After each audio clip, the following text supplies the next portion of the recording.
Bienvenidos a Iglesias Resplandece. A continuación, escucharás una enseñanza inspirada por Dios.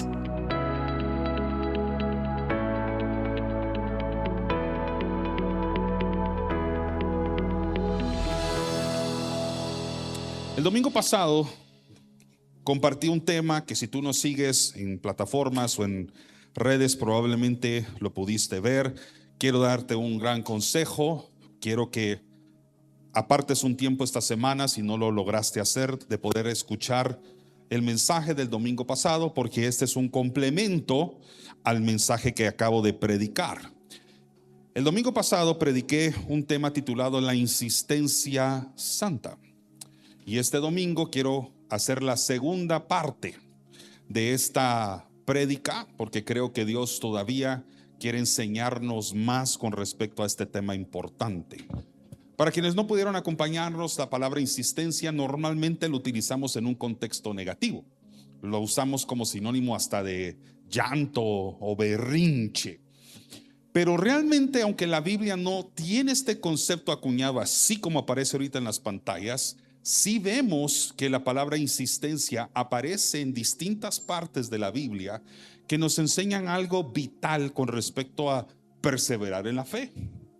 Insistir en la fe, insistir en seguir confiando en Dios, a pesar de que a veces las circunstancias, las dudas, los problemas, las crisis que se nos vienen, a veces quieren derribar la fe que tenemos. Nosotros podemos insistir, no perder la esperanza y confiar en que Dios va a responder.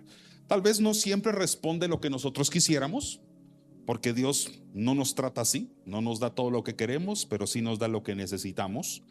Aún así, quiero darte una continuación de lo que compartí o lo que tuve en mi corazón enseñar el domingo pasado, y espero que sea de bendición para ti. Hay varios pasajes de la Biblia y el domingo pasado, si no estoy mal, mencioné 3 de ellos en la introducción. Lucas capítulo 11 narra aquella parábola en boca de Jesús, donde un amigo llega a tocar insistentemente la puerta de otro amigo.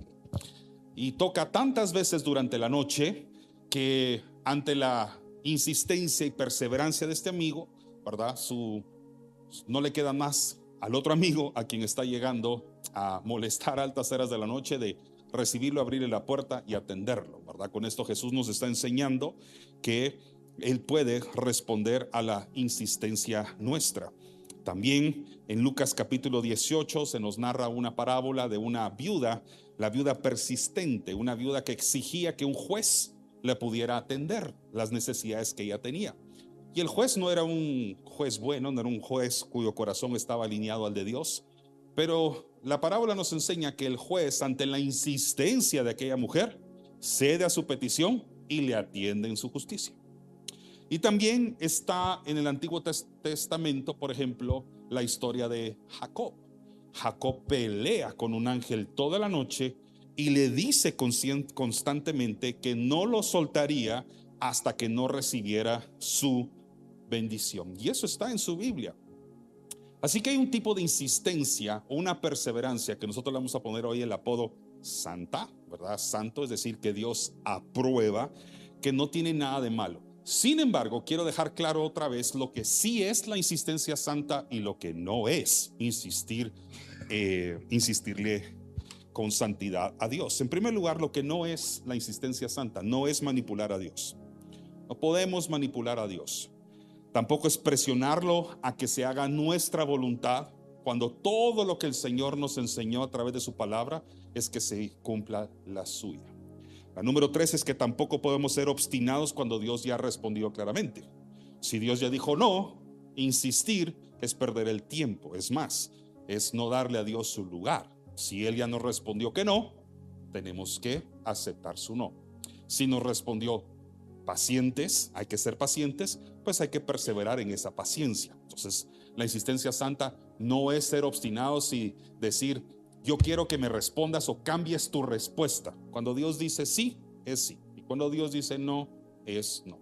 Porque Dios no miente ni tampoco se arrepiente. Eso está en su Biblia. La insistencia santa, sin embargo, sí son 3 cosas. Número 1 es perseverar en la fe. Y en la Biblia, desde el Antiguo hasta el Nuevo Testamento, se nos enseña continuamente la importancia de perseverar en la fe. Pablo escribía eso en sus cartas, constantemente, de que perseveraran en la fe aquellos lugares, aquellas iglesias a las cuales él les escribía. También a no perder la esperanza. Significa no perder aquella esperanza que nosotros tenemos y guardamos en el corazón. Creo que fue el domingo pasado que dije algo que muchos de nosotros aprendimos, tal vez a duro golpe con la vida, pero a veces lo último que se pierde es la esperanza. Recuerdo cuando mi pastor lo decía constantemente en mi juventud: no pierda la esperanza. Aun cuando la fe decaiga, aun cuando la fe suya pueda disminuirse, usted aférrese con esperanza a lo que Dios le ha dicho o le ha prometido. Eso siempre se quedó en mi mente y decía yo: ¿puede entonces la fe perderse o puede en algún momento ahogarse? Puede. En algún momento hay momentos en la vida que las presiones son tan fuertes que la fe sí puede debilitarse. De hecho, los discípulos le pidieron a Jesús: aumentanos la fe. Eso me dice que la fe puede ser como un músculo que crece, pero que también puede llegar en algún momento a perder su fuerza. Sin embargo, esperanza es lo último que se pierde.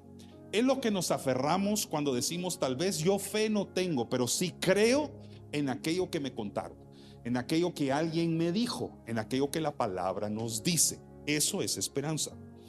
Y la insistencia santa también es confiar en Dios, incluso cuando hay dudas, incluso cuando hay temor, seguir confiando en Dios. Entonces hoy vamos a hablar sobre la segunda parte de esto. El domingo pasado prediqué sobre la mujer sunamita. Es una mujer de Sunem, así no se llama ella no se llama Sunamita. Sunamita es el lugar de donde ella proviene, su lugar de origen. Ella era de un lugar llamado Sunem, es una ciudad llamada Sunem. Y la Biblia nos deja muy claro que era una mujer de cierta importancia, relevancia, estatus social. Y había un profeta llamado Eliseo que constantemente pasaba por ahí, y dice la palabra literalmente que ella le invitaba insistentemente que pasara a comer. Tantas veces debe haber pasado ese hombre a comer ahí. Era un hombre de Dios, la Biblia lo dice también claramente, que ella le propone a su marido algo. Le dice: él pasa suficientemente veces por acá como para que podamos hacerle una habitación. Le construyen una habitación, un cuarto, y en ese cuarto colocan ciertos elementos, colocan una mesa, una silla, una cama y también una lámpara en la mesa. Y esos elementos se convierten en el mobiliario que abre paso a un milagro que va a caer sobre esa familia. Pero él solo llegó a quedarse en ese lugar, y el milagro llegó a la casa de la mujer sunamita y su familia porque ella insistió. Insistió significa que no le había dicho una vez al hombre de Dios, no se le había dicho dos, sino que 3, 4, 5 veces o más que él entrara y pasara a comer. Pero hoy quiero hablar no solamente de cómo de alguna manera la insistencia santa provoca que la presencia de Dios llegue a nosotros, sino cómo nuestra insistencia santa también puede provocar que nosotros lleguemos a ella. Es decir, que nosotros tengamos acercamiento a la presencia de Dios a través de nuestra perseverancia.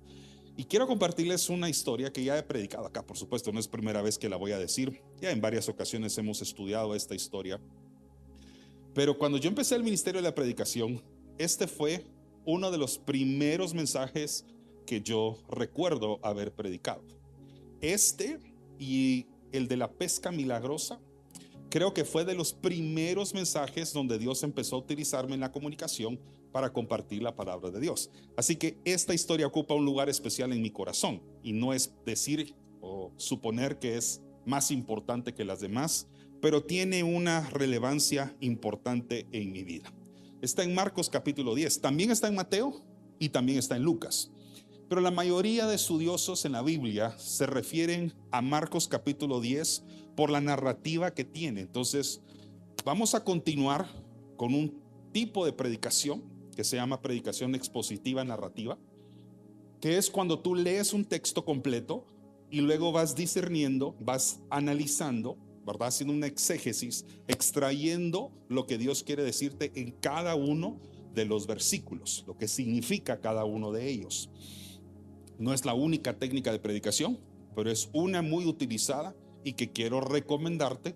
Y recuerda que es cuando tú agarras un texto completo, lo lees desde inicio hasta el final y luego le pides al Espíritu Santo que te vaya revelando el significado de cada una de sus partes, donde Dios va revelándote algo muy relevante e importante. Entonces tú vas a poder seguirme muy cómodamente con tu Biblia personal o en las pantallas si así prefieres hacerlo, pero voy a estar en Marcos capítulo 10 desde el versículo 46. Voy a hacer referencia a unos versículos anteriores más adelante, pero vamos a comenzar en Marcos 10, versículo 46. ¿Ya están ahí? Muy bien. Este no es cualquier milagro. Este es el último milagro de sanidad registrado.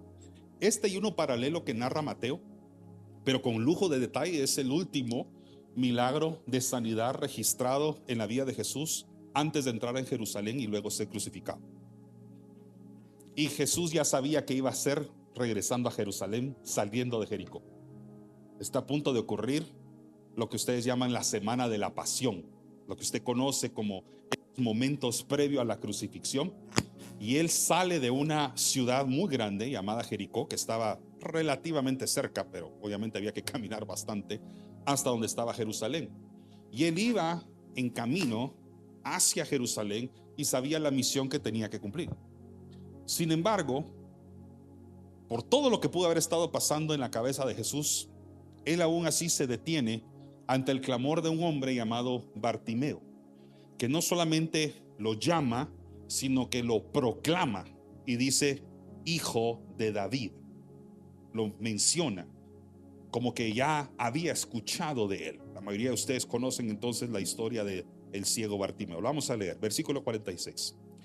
Entonces vinieron a Jericó, y al salir de Jericó él, o sea Jesús, y sus discípulos y una gran multitud, Bartimeo el ciego, ¿cómo se llamaba él?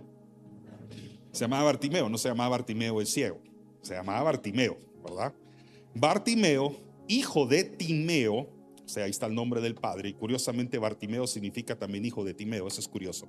Estaba sentado junto al camino mendigando, verso 47. Y oyendo que era Jesús Nazareno, comenzó a dar voces y a decir: Jesús, hijo de David, ten misericordia de mí. Y muchos, presta atención a esa parte, le reprendían para que callase. Pero él clamaba mucho más: Hijo de David, ten misericordia de mí. Entonces Jesús, deteniéndose, mandó llamarle, y llamaron al ciego diciéndole: ten confianza, levántate, te llama. O sea, Jesús te llama. Verso 50. Él entonces, arrojando su capa, se levantó y vino a Jesús. Respondiendo Jesús le dijo: ¿qué quieres que te haga? Y el ciego le dijo: maestro, que recobre la vista. Y Jesús le dijo: vete, tu fe te ha salvado. Y enseguida recobró la vista y seguía a Jesús en el camino. Qué linda esta historia, ¿no? Yo quiero extraer de esta historia, de la forma en que lo vamos a ir analizando, que lo vamos a ir estudiando, vamos a extraer 6 partes. Vamos a hacer un análisis de 6 partes de esta historia. Así usted va aprendiendo lo que significa este tipo de predicación y este tipo de estudio bíblico. Vamos a la primera. El primer punto que destaca en esta historia desde el versículo 46 es que la santa insistencia siempre va a reconocer una necesidad, y Dios va a reconocer a la persona que tiene esa necesidad, o sea, al necesitado. La santa insistencia reconoce de que hay algo por lo cual tú estás insistiendo, porque nadie insiste sino es que tiene una necesidad de atención. Usted va, por ejemplo, a una emergencia en el hospital, y si no le están atendiendo y usted evidentemente tiene una urgencia, una necesidad de atención médica, usted va y va a insistir al doctor, a las enfermeras o a las personas que puedan atenderlo a usted o a la persona que está en espera, porque hay una necesidad grande, urgente, médica por atender. La insistencia santa siempre va a reconocer una necesidad. Pero mientras nosotros estamos enfocados en la necesidad, Dios tiene tanta misericordia de nosotros como la pidió Bartimeo, que Él no se fija únicamente en la necesidad, por supuesto, sino que le pone nombre al necesitado. ¿Y por qué esto es importante? Porque hay muchos milagros de sanidad que Jesús hizo. ¿Cuántos están de acuerdo conmigo? Sí. Ahora, ¿cuántas veces es mencionado el nombre del beneficiado del milagro? Pocas veces, casi nunca. Esta es de las pocas veces en que se menciona el nombre de la persona que tiene necesidad. Claro, está la hija de Jairo, por ejemplo, y hay otros ejemplos ahí, pero la mayoría de veces solo se menciona la viuda, se menciona el ciego, al cojo, al paralítico, pero no se menciona el nombre de ellos. Mas en esta historia el nombre con todo y la familia sí queda registrado. ¿Por qué? Porque la gracia no trata a las personas como estadísticas, no trata a las personas como números. La gracia reconoce siempre nombres, ¿verdad? Y también reconoce no solo los problemas, sino que reconoce aquel que está necesitado. La gracia no únicamente presta atención a estadísticas, la gracia le pone nombre y apellido, se enfoca en ti. Dios no murió por ti solo porque eres parte de un montón. Él murió por ti conociendo muy bien quién eres tú. La gracia no es un número más que se coloca en un papel. La gracia tiene nombre y apellido. La gracia identifica al necesitado. ¿Cuántos dicen amén? Y otra cosa que destacamos acá es que muchas veces creemos que la fe significa solamente poder ver una montaña que tenemos delante y decir, yo puedo. Porque quizás así se nos enseñó a creer. Y aunque eso sí puede ser un acto de fe, también pone en peligro el darnos crédito a nosotros de las cosas que logramos hacer, porque yo pude hacerlo, no porque Dios estaba conmigo y su gracia me acompañó. No estoy diciendo que sea malo decir yo lo puedo, porque la Biblia nos enseña a decir todo lo puedo en Cristo que me fortalece. Sin embargo, la gracia no siempre se va a enfocar en yo puedo, sino que a veces empieza diciendo algo más vulnerable y más humano. Yo necesito. Sabe, yo no sé si usted como yo ha estado en situaciones donde honestamente decimos yo ya no puedo. Yo no puedo más. Es más, mi fuerza espiritual, mi fe, mi energía para alabar y adorar está en casi tanque vacío. Y ahora que está el tema de la gasolina tan de moda, usted debería entender a lo que me refiero. Hay veces que el tanque de la fe, el tanque de la energía y vitalidad espiritual está bastante vacío, está bastante escaso. Y no tenemos energía para decir yo puedo hacerlo. Usted es humano, sabe que hay varias veces que han confesado su boca decir yo no puedo hacerlo. Entonces la santa insistencia no siempre parte del yo puedo, sino que parte del yo necesito. Diga conmigo, yo necesito. Este hombre, Bartimeo, era un ciego y él no podía decir yo puedo. Él decía yo necesito. Y la santa insistencia le da cierto permiso bíblico a usted, teológico si lo quiere ver así, de poder decir, Señor, yo ahorita ya no puedo más, ya no aguanto con esta situación que me tiene ahorita preocupado, triste, ansioso. Entonces usted entra en un plano de necesidad y ahí es donde Jesús, por eso es ten misericordia de mí, tiene misericordia de nosotros y nos dice, yo sé que no puedes más, pero yo sí puedo hacer lo que tú no puedes hacer. Lo único que tienes que confesar es tu necesidad y decírselo al único que puede hacer la diferencia. Bartimeo no se enfoca en la multitud que acompañaba a Jesús. Bartimeo no clama a los discípulos que habían seguido a Jesús 3 años, no menciona sus nombres. Él identifica al único que puede cambiar su yo no puedo por un necesito, un milagro. Entonces Jesús se detiene, que es uno de los milagros más grandes de esta historia. No es únicamente que el ciego recibió la vista, es que de entre toda la multitud Jesús escuchó el clamor de un hombre que lo llamó, lo identificó y se enfocó en su necesidad y en aquel hombre que podía cambiárselo. Quiero decirle de parte del Espíritu Santo que tal vez hay personas en este lugar o escuchando este mensaje que están en una situación espiritual, emocional, física, tal vez hasta económica, donde tú puedes decir y confesar: yo ya no puedo, mis fuerzas y mis recursos no me alcanzan. Es más, necesito de parte de Dios un milagro.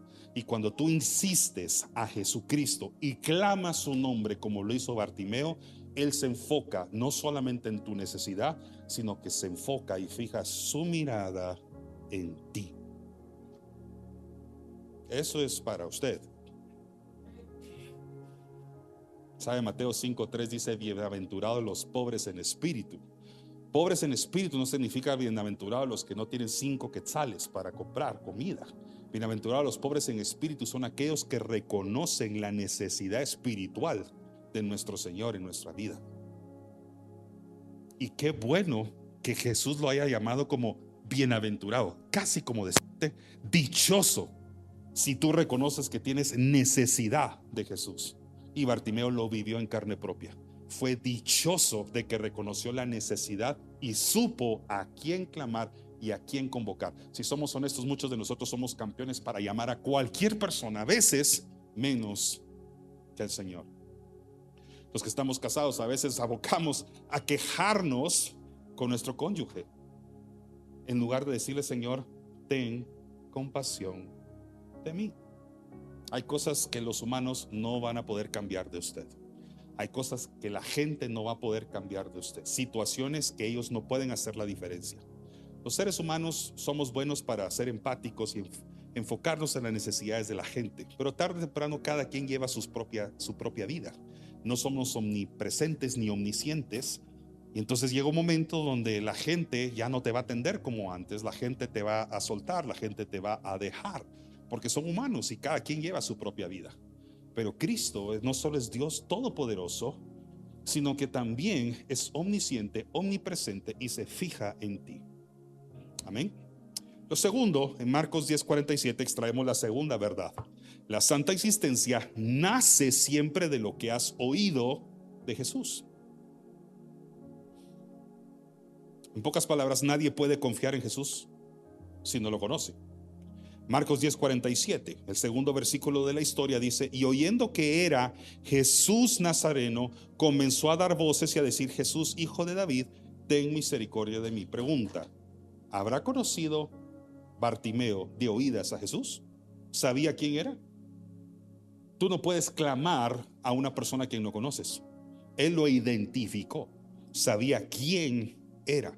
Él nunca había visto a Jesús. En primer lugar, es ciego, no lo había tenido enfrente, pero seguramente había oído de él. Y muchos de ustedes recuerdan lo que dice Romanos: así que la fe es por el oír. Así que esta persona no había recibido, o sea, él no había recibido su milagro de la vista, pero ya había comenzado la obra, porque el milagro comenzó no por los ojos, comenzó por el oído. El milagro que usted necesita podría no estarse manifestando todavía, pero podría usted comenzar el proceso en camino a su milagro si oye a Dios, si escucha a Dios. Nadie puede pedir ayuda a alguien a quien no conoce. Le voy a poner un ejemplo práctico. Digamos que usted tiene necesidad de una urgencia, y que llegue un bombero o un paramédico o algo a atenderlo, a servirle. ¿Cómo pueden servirlo a usted si usted no conoce el número que marcar? Si no sabe a quién llamar o a quién convocar, nadie lo va a poder atender. Usted puede estar enfocado en su necesidad, pero si no sabe cuál es el número telefónico de los bomberos, y algunos no se lo saben, no saben el número telefónico del número de emergencia, no conoce la dirección, por ejemplo, hacia dónde llevar a un enfermo, o usted que está con necesidad o urgencia médica, entonces no espere ser atendido. Bartimeo posiblemente había escuchado durante varios tiempos, varios momentos de su vida, la predicación, o había escuchado de alguien testificar que Jesús era el Nazareno, que era el hijo de David y el único que podía cambiar su condición. Esa mañana se debe haber levantado él, tal vez no diciendo hoy voy a ver a Jesús, pero sabía quién era él. Entonces empieza a escuchar una multitud acercándose y probablemente pregunta: ¿quién está pasando? ¿Quién está por acá? Y entre toda esa multitud alguien le dio haber pasado el chisme: Jesús, el Nazareno, está caminando por acá. Jesús, el hijo de David, aquel de quien me han estado hablando tanto tiempo. Esta es mi oportunidad. Y si somos honestos, esta era la única oportunidad que él tenía, porque Jesús iba en camino a Jerusalén y días después iba a ser crucificado. Así que this was his chance. Esta era su oportunidad y la tomó, la aprovechó. Cuando la presencia de Dios está en un lugar, en medio de la alabanza y la adoración, cuando usted esté en la casa de Dios y en la casa del Padre, hoy podría ser tu oportunidad para clamar: Jesús, ten misericordia de mí. Yo ya no puedo, mis fuerzas ya no pueden más, pero te necesito. Te necesito. Número 3, la santa insistencia, escúcheme bien, encontrará oposición. No toda la gente le va a gustar que usted insista a Dios. La santa insistencia, los hábitos espirituales siempre van a tener oposición. Cuando usted insiste en servir a Dios, siempre habrán personas que se van a oponer a su perseverancia. Ya en ocasiones anteriores he contado el testimonio de un tiempo cuando el Señor me empezó a hablar y a llamar a perseverar en la música, en la alabanza y la adoración. Y yo, por situaciones económicas, ayudando en mi casa, tocaba con unos amigos música secular. No era una música necesariamente mala, y ese no es el testimonio que quiero contarles. Pero Dios me llama a eso. Yo ya lo hacía desde los 12 años. Había sido un compás de un tiempo. Recientemente llevé a mis hijos y les dije: este es el lugar donde donde papi un tiempo tocaba. Y los llevé, estaba cerrado el lugar, pero les dije: aquí es donde su papá a veces el jueves o los sábados en la noche tenía que venir. Y les conté mi testimonio, les conté cómo yo pude aún así guardar mi corazón y hacer lo que estaba haciendo, pero el Señor me llamó de regreso hacia esto, ¿verdad? Y cuando tuve que, esa parte no fue difícil. Para mí eso era fácil, porque yo servía al Señor apasionadamente. No fue un sacrificio para mí dejar eso, porque realmente mi amado estaba acá y lo que yo disfrutaba era servirlo a Él, no lo otro. Lo otro era una necesidad, era un trabajo.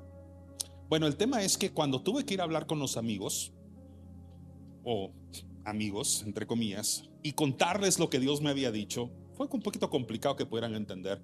Tuve oposición. Y uno de los comentarios que más me marcó en esa etapa de mi vida fue: sos un desperdicio.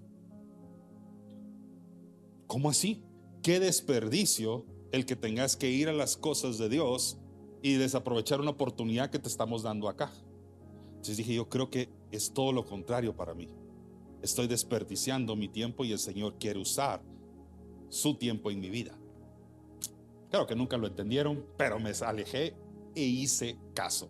Cuando usted insiste al Señor, cuando usted se encuentra con el Señor e insiste claramente en algo, siempre, escúcheme bien, va a encontrar oposición. No toda la gente va a estar de acuerdo. Mire lo que le pasó a Bartimeo, versículo 48. Y muchos le reprendían para que callase, o sea, le dijeron: shh, cállate, silencio. Y es curioso porque una multitud lo seguía, ¿no? Ahí había gente hablando. ¿Usted cree que era una procesión silenciosa? No, había gente que estaba acompañando a Jesús, y no necesariamente dice la Biblia que todos iban en silencio, en luto, guardando silencio, todos juntos al mismo tiempo. Entonces, ¿por qué, si todos hablaban, él no tiene el derecho también de expresarse, llamar y convocar el nombre de Jesús? Por esto, porque muchas veces la necesidad incomoda a la gente. Es como cuando usted a veces mira una necesidad en la calle y entonces se incomoda y mira hacia otro lado. Y la Biblia nos enseña parábolas como la del buen samaritano, cuando la necesidad era evidente en la calle y que era lo más cómodo, ver hacia otro lado o pasar de largo. Lo humano, lo que la carne le va a decir muchas veces es: no desperdicies tu tiempo en eso. seguí adelante, tenés una agenda que cumplir.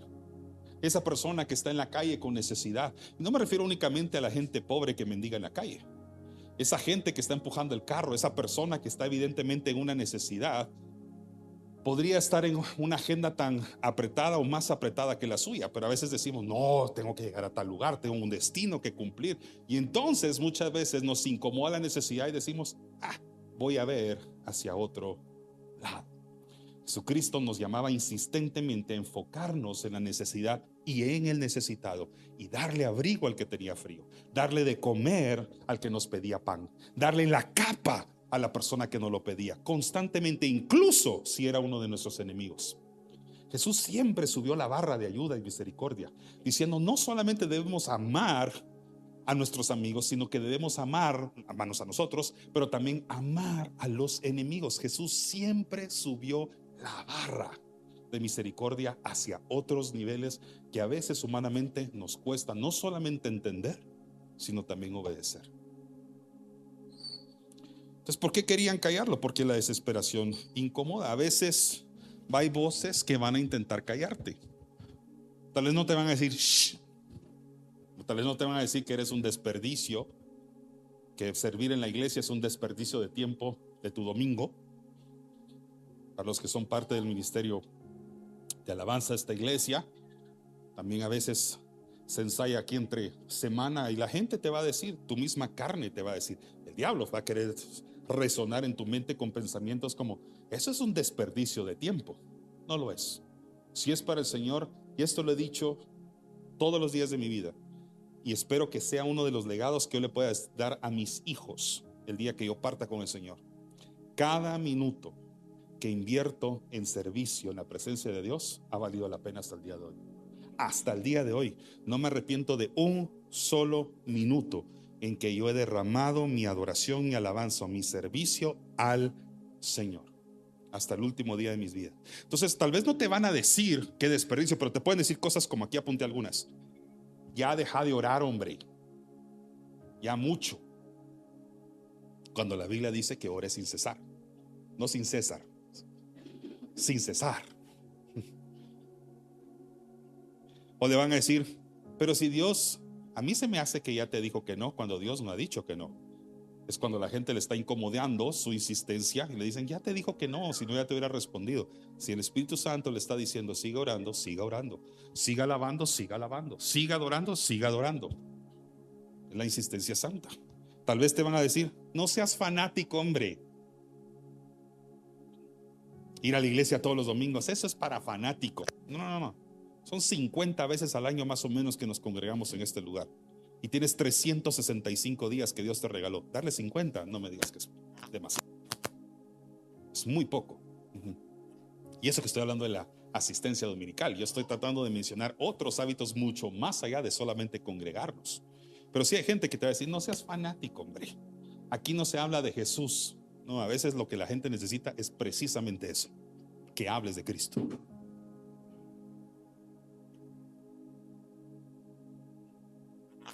Otra, no vale la pena. Esa es otra, ¿ya? No, hombre, no vale la pena. Créame, sí vale la pena. Y si pudiéramos retroceder al pasado, cosa que no se puede, ¿verdad? Pero si pudiéramos retroceder al pasado y entrevistar a Bartimeo, como que fuéramos comunicadores sociales, ¿va? Periodistas, y usted le preguntara, respóndaselo usted mismo, le preguntara a Bartimeo, ¿valió la pena tanto grito? ¿Qué cree usted que diría? Valió la pena. Valió la pena. Si le preguntara a Moisés, retroceda todavía miles de años más, y va con Moisés y le pregunta, ¿valió la pena subir esa montaña tantas veces? Valió la pena todas las veces que subí. Vi a mi Dios cara a cara. Lo vi. Vi cómo escribió las tablas de la ley en una piedra. Vi cómo su presencia me transformó y me cambió para siempre. Si usted le preguntara a la mujer que tenía flujo de sangre constante, ¿valió la pena todo ese sacrificio de acercarte ante la multitud solo para aferrarte al borde del manto de Jesús y recibir tu milagro? Ella habría dicho, sí, valió la pena. La humillación, que la gente se rió de mí, que me pudieron haber callado, que se pudieron haber dicho, esta es una mujer impura, aléjense de acá, valió la pena. arriesgar hasta lo que otros hubieran llamado vergüenza con tal de acercarme al Señor. Acercarte al Señor insistentemente es algo que sí vale la pena. Pablo y Silas, ¿cuántos de ustedes conocen la historia de Pablo y Silas? La historia de Pablo y Silas es emocionante. Yo sé que me salgo un poquito ahorita de la prédica, pero es que es una historia que tal vez algunos no conocen, sobre todo los jóvenes, pero que vale la pena mencionar acá sobre la santa insistencia. Pablo y Silas son tomados presos, pero antes de entrar en la cárcel son golpeados con vara públicamente, y eso que ni siquiera son criminales. No solamente los golpean, sino que los azotan y los metieron, dice la Biblia, lo narra como una cárcel interior. La cárcel interior romana era donde ponían a los peores criminales. Era de máxima seguridad, por así decirlo, para nosotros.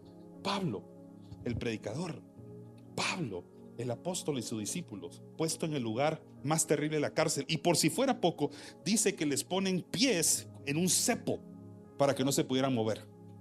En una cárcel oscura, en lo más profundo de la cárcel, donde están los peores criminales, probablemente con cepo en sus pies. No me diga que no sabe qué es un cepo, porque vive en Guatemala. No se pueden mover. Empiezan a alabar toda la noche, a tal punto que empieza a ocurrir lo que humanamente jamás se pudieran imaginar. De hecho, Hechos capítulo 16, 25 dice: pero a medianoche, orando, Pablo y Silas cantaban himnos a Dios y los presos los oían. ¿Sabe qué pasó? Un gran terremoto. También están de moda, así que sabe qué son. Un gran terremoto. Abrieron las puertas de la cárcel. Se abrieron las puertas de la cárcel a causa de ese terremoto. Se les soltaron las cadenas, ¿verdad? Y el carcelero, el jefe de la cárcel, terminó convirtiéndose a Cristo con toda la familia del carcelero. Dijeron: esto solo puede ser obra de Dios. Y aún así se quedaron adentro. Pablo y Silas se quedaron adentro y siguieron alabando al Señor.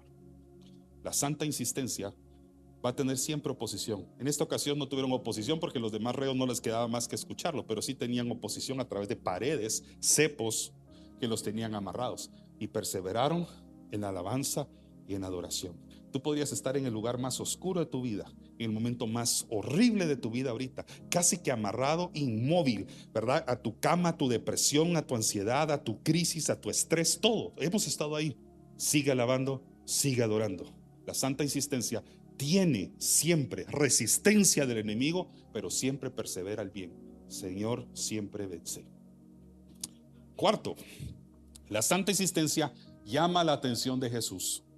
Cuando tú insistes con santidad, perseveras en la fe, llama siempre la atención de Dios. Versículo 49 en Marcos dice: entonces Jesús, deteniéndose. ¿Qué detiene a Jesús? Un clamor. La santa insistencia. Jesús también iba caminando entre la multitud y de pronto, ¿quién me tocó?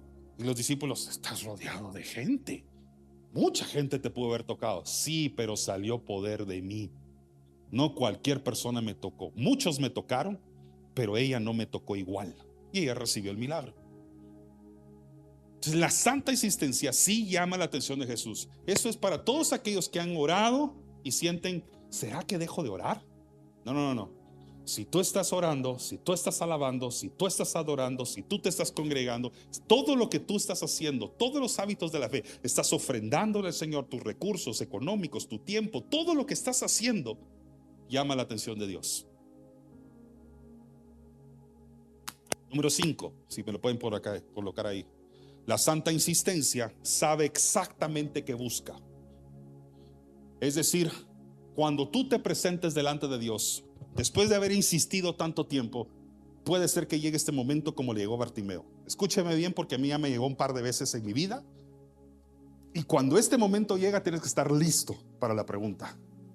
Jesús le pregunta al Bartimeo, cuando al fin suelta su capa y Bartimeo llega hasta donde está Jesús, ¿verdad?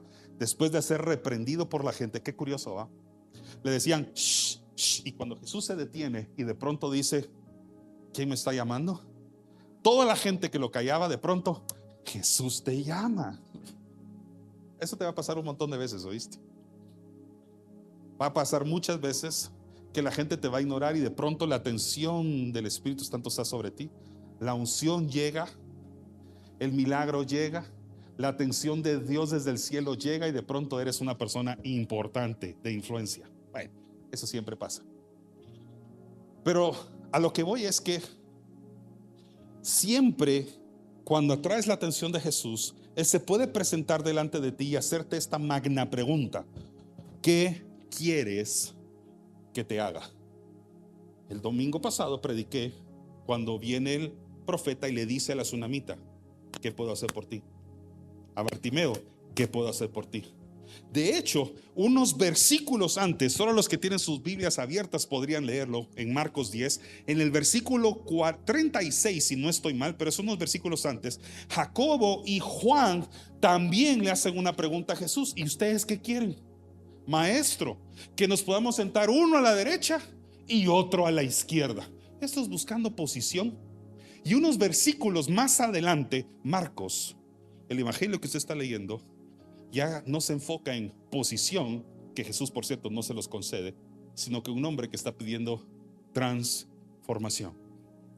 Pero va a llegar un momento en que atraes la atención de Jesús y te va a preguntar algo así: ¿qué puedo hacer por ti? Es como haber esperado tanto tiempo en línea que cuando al fin llega a la ventanilla y le diga a ese servidor o a esa persona que lo está teniendo: ¿qué va a querer? No hay nada como la persona que se queda viendo el menú. Espéreme. Si usted ya iba tiempo ahí, no debería haber visto el menú que estaba ahí encima de la caja, ¿verdad? ¿No le ha pasado? Lleva 5 o 10 minutos de estar en la línea de un restaurante de comida rápida, al fin llegan a la caja. Pues deme, no me dices, si ya llevas 10 minutos en la cola, ¿verdad? Llega un momento donde va a ser atendido por Dios y la pregunta va a ser: ¿qué quieres que haga por ti? Ahora, esto es lo más curioso de todo. Dice la palabra que Bartimeo llegó a donde estaba Jesús, no al revés. Además, Jesús es Dios, así que Jesús sabe quién es el que lo está llamando. Y en lugar de Jesús llegar a donde estaba Bartimeo, tal vez porque la multitud lo dificultaba, Bartimeo llega hasta donde está Jesús. Ahora, ¿cómo camina un ciego? O sea, el ciego no caminó, la vista no la ha recuperado. Tiene la atención de Jesús, pero su vista todavía no está restaurada. Así que camina con dificultad, probablemente con dificultad para moverse, utilizando sus manos para no tropezarse, tal vez la ayuda de alguien, ¿verdad? Pero se presenta delante de Jesús evidentemente ciego, y aún así Jesús hace la pregunta. ¿No habría sido obvio que lo que estaba pidiendo era un milagro? Pero aún así Jesús quiso que de su boca saliera el clamor y que mencionara exactamente el milagro que necesitaba. No creas que solo porque pareciera lógica la respuesta a la necesidad que tú tienes, el Señor no va a pedir que en confianza le pidas. El Padre nuestro nos enseña a pedir. Entonces, ¿qué pasa si yo estoy predicando esto y es la pregunta exacta que Dios le vino a hacer a alguien aquí hoy? ¿Qué puedo hacer por ti? ¿Qué responderían tus labios ahorita? Que ya has atraído la atención de Jesús, que ya adoraste, que alabaste, ya perseveraste, ya tuviste esa santa insistencia, sacaste a 100 puntos. Ahora ya tienes a Jesús delante de ti. ¿Qué quieres que haga por ti? ¿Qué milagro estás esperando? La atención de Jesús ya la tienes. Y la número 6, el mayor milagro no fue que recuperó la vista. Lo vemos en el versículo 52 al final de la historia. Dice: Jesús le dijo: vete, tu fe te ha salvado. Y enseguida recobró la vista y seguía a Jesús en el camino. ¿Qué pasó antes de recobrar su vista? Reconoció su fe. Tu fe te ha salvado y aquí está la vista. Aquí está lo que tú necesitas. Él dice: maestro, que recobra la vista, tu fe te ha salvado. Y inmediatamente recibe la vista. Pero el milagro más grande está al final. Dice: y enseguida recobró la vista y seguía a Jesús en el camino. ¿Cómo empieza el versículo 52? Esto parece un acto de desobediencia. Perdón, repito, parece un acto de desobediencia. Porque Jesús le dice, vete, o sea, sigue tu camino, ya puedes ver, ya tienes lo que necesitabas, regresa a tu casa o haz lo que tengas que hacer. Y enseguida recobró la vista y seguía a Jesús en el camino. Eso es como que Jesús le dijera, ya te puedes ir. Y en lugar de irse, dice, yo no me voy, yo me quedo con él. Esto se pasó de ser un milagro de sanidad a un ejemplo de discipulado.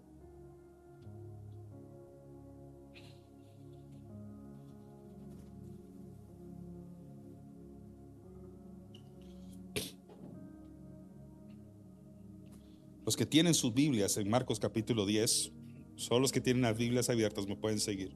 Ya ve que traer su Biblia también tiene sus beneficios. Si retrocede al versículo 22, ahí va a encontrar cuando una persona que tiene una conversación con Jesús de nivel socioeconómico alto, rico, Jesús lo invita a seguirlo, le dice, pero tienes que soltar tus riquezas, y se va triste y no sigue a Jesús. ¿Qué contraste hace Marcos? Que apenas unos versículos después, alguien que no tenía riquezas, no tenía dinero, no tenía nada, solo tenía necesidad de mendigar para poder vivir, recibe su milagro, no tiene riquezas, no tiene nada, solo sabe que con Jesús ya lo encontró todo. Y en lugar de seguir su camino, sigue el camino juntamente con Jesús. Qué contraste, ¿no? De hecho, el mismo Marcos, en 2 capítulos antes, el capítulo 8, si no estoy mal, él dice que seguirlo a él implicaba negarse a sí mismo, tomar su cruz, tomar la cruz y perder la vida para hallarla. Y 2 capítulos más tarde vemos el magnífico ejemplo cumplido en la vida de Bartimeo. El mayor milagro de acá, después de haber recobrado la vista, cronológicamente hablando, el mayor milagro de todos fue que él siguiera a Cristo. Porque la mayoría de nosotros, cuando se presentan los beneficios de nuestra santa insistencia, cuando Dios al final reconoce, retribuye esa perseverancia, dándonos lo que necesitaba y anhelaba nuestro corazón, la mayoría de veces nos distraemos tanto en la bendición que se nos olvida seguirlo a él. Él pudo haber dicho, tengo vista, mejor voy a ir a ver montañas, voy a ir a ver amaneceres, voy a ver atardeceres, me voy a ir a aquel resort de cual me han hablado, voy a ir a ver los aves, los pájaros, todo eso. Probablemente en algún instante lo vio en su vida, pero no fue lo que inmediatamente fue seducido a hacer. Dijo, ¿de qué me sirve ver la vida si no sigo a aquel que me la dio? ¿De qué me sirve disfrutar los ojos si no pongo mi mirada en la persona que me sanó? Tu mayor milagro no va a ser que recibas todo aquello por lo cual has perseverado en oración, sino que cuando sí lo recibas, sigas dándole la gloria a Dios y no te alejes de Él. Usted sabe cuántas personas, y esto no lo digo para ofender a nadie ni hacer sentir mal a nadie, sino solo para recapacitar si acaso es necesario, han venido a la presencia de Dios, incluyendo aquí en su casa, han derramado alabanza, adoración y lágrimas aquí tal vez al frente. Y cuando al fin el Señor responde a cada una de las necesidades que por tanto tiempo clamaste, lo primero que hacen es olvidarse de Él. Bartimeo es el ejemplo clásico, el ejemplo magnífico, excelente de lo que significa ser recompensado por Dios por insistir santamente que nos atienda, pero no olvidarnos de quién fue quien nos atendió, de quién fue la persona que puso su mirada en nosotros y nos dijo, ¿qué quieres que haga por ti? Nos transformó y nos cambió la vida. Así que la próxima vez que recibas un título, la próxima vez que se te abran las puertas de un trabajo, la próxima vez que recibas un milagro de sanidad, la próxima vez que pensaste que ya no tenías suficiente para comer y la bendición llegó a tu vida económica de manera que no te imaginabas, después de que al fin Dios sanó esa parte emocional, psicológica, después de que Dios sanó tu matrimonio, restauró tu relación de núcleo familiar, no te olvides quién fue el que lo hizo. E imita a este hombre. ¿Por qué no cierras tus ojos? Vamos a orar. Gracias, Señor. Lo hiciste con Bartimeo, lo atendiste con misericordia. Hoy humildemente damos gracias. Gracias, Señor.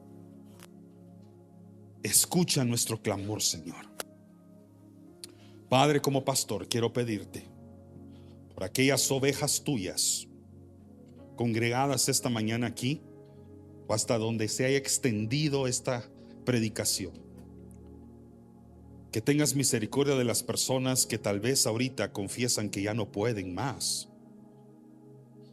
Han pasado de un nivel de fe donde antes podían decir yo puedo, a un nivel, Señor, de esperanza poca que les queda para decir yo necesito. Quiero que entiendas, Padre Santo, los clamores de vulnerabilidad, de necesidad tuya, representados esta mañana aquí en la casa de Dios. Los milagros pueden ser distintos, Señor, de distintas naturalezas. Tal vez no son todos de sanidad, pero tú conoces el corazón de cada quien, porque conoces al necesitado, no solamente a la necesidad. Quiero pedirte, Señor, que puedas prestar atención a los que con santa insistencia han perseverado en la fe y hasta aquí han seguido confiando en ti, aunque todavía no hayan visto el milagro. Ten misericordia de ellos, Señor. Ten compasión de cada uno de nosotros. Y así, Señor, como atendiste a Bartimeo, atiende en tu tiempo y según tu voluntad a cada uno de nosotros, Señor. Gracias por haber escuchado esta enseñanza de Iglesia Resplandece. Si este mensaje fue de bendición, compártelo con tus amigos y síguenos en nuestras redes sociales como Iglesia Resplandece.